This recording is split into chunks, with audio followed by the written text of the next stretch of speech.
Okay, so first up, I'm going to show you how to change the theme. Firstly, I need to log in as an account that is part of the tenant, the admin tenant. So I've done that. So to change the theme, we click at the top right here on the avatar and click theme.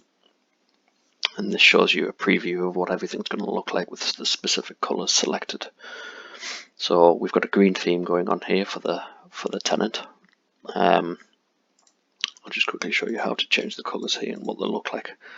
So that changes the primary colors, and these ones down here kind of change the colors around the borders. But I won't do that because I quite like the green theme. So if we just refresh, we'll get everything back.